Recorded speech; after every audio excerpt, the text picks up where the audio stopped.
The Japanese are most renowned for building cars that are either tiny, tall-bodied city cars or high-selling hatchbacks that go by names such as Corolla or Civic. But now and again they come up with something completely mad and completely brilliant, like the Nissan GTR. And the world's favourite supercar from the Orient is back in 2011 with a major update.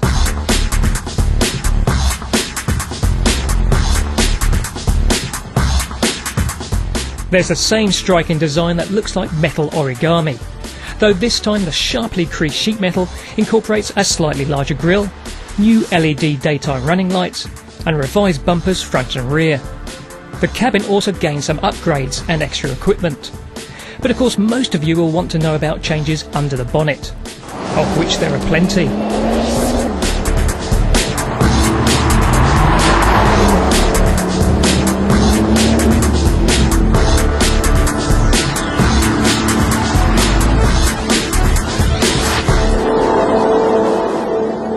A bit of fiddling with the boost pressure, valve timing and exhaust system has allowed Nissan's boffins to liberate more power from that twin-turbocharged V6. The result is a claim that the new 390 kilowatt GTR will accelerate from 0 to a few points on your licence in just over 3 seconds.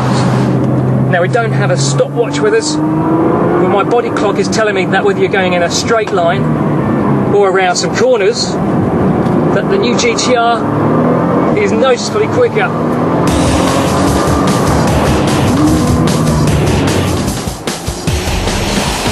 There's even a stickier set of tyres to bond this all-wheel drive car closer to the bitumen. And suspension revisions are designed to bring both improved handling and improved ride comfort. A bigger dollop of torque is delivered higher in the rev range. But the V6 remains an engine that will give you the biggest punch if you change up earlier to reap the rewards of its manic mid-range.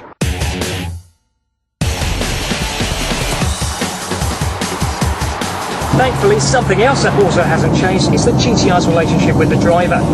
You still sense the all-wheel drive system shuffling torque backwards and forwards in search of optimum traction. The sports seats embrace you like a long-lost lover, and there's also a suitably meaty feel to the steering and the pedals. And you also still get the PlayStation-inspired graphic display that gives you lots of juicy information, such as G-forces experienced in corners, or even how sideways you're going, if that's your kind of thing.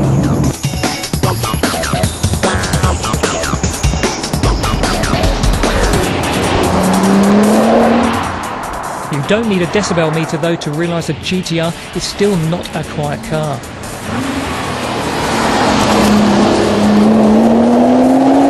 Refinement remains almost as brutal as performance. Tyre noise can still be deafening, and the dual clutch gearbox continues to clunk noisily at low speeds and make a bit of a fist of automated downshifts.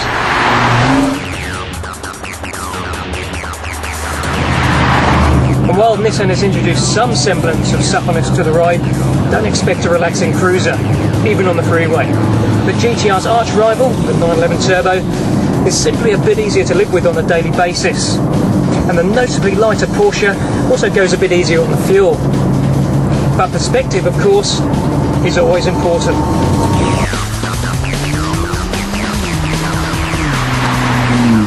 While entry to the GTR has risen to nearly 170 grand, the car known as Godzilla remains true to its endearing ethos: supercar performance for a fraction of the usual cost.